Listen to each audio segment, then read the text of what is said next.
Upcoming festival is Sri Ram Navami.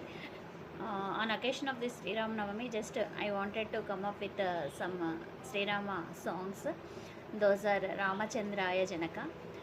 Just I wanted to add a glimpse on the song.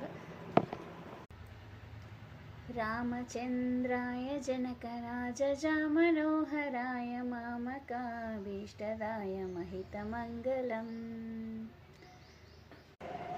कौसलेयाय मन्दहासदासपोषणाय वासवादिविनुतसद्वरदमङ्गलम् रामचन्द्राय जनकराजजामनोहराय मामकाभीष्टदाय महितमङ्गलम् चारुकुङ्कुमोपेतचञ्जनानुचर्चिताय हारकटकशोभिताय भूरिमङ्गलम् चारुकुङ्कुमोपेतचन्दनानुचर्चिताय हारकटकशोभिताय भूरिमङ्गलम् ललितरत्नकुण्डलाय तुलसीवनमालिकाय जलजसदृशदेहाय चारुमङ्गलम् ललितरत्नकुण्डलाय तुलसीमालिकाय जलजसदृशदेहाय चारुमङ्गलम्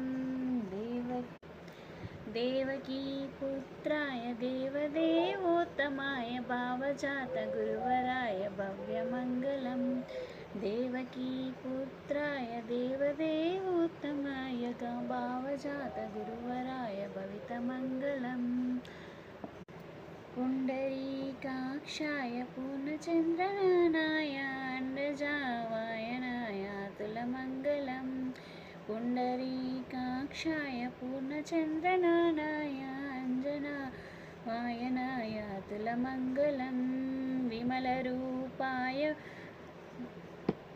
वेदान्तवेद्याय सुजनचित्तकामिताय शुभदमङ्गलम् विमलरूपाय विविधवेदान्तवेद्याय सुजनचित्तकामिताय शुभदमङ्गलम् रामदासमृदुलहृदयतामरसनिवासाय Swami भद्रगिराय सर्वमङ्गलम् रामदासमृदुलहृदुलतामरसनिवासाय Swami भद्रगिरिवराय सर्वमङ्गलम् रामचन्द्राय जनकराजजामनोहराय मामकाभीष्टदाय महितमङ्गलम् रामचन्द्राय राजजामनोहराय मामकाभीष्टदाय महितमङ्गलम्।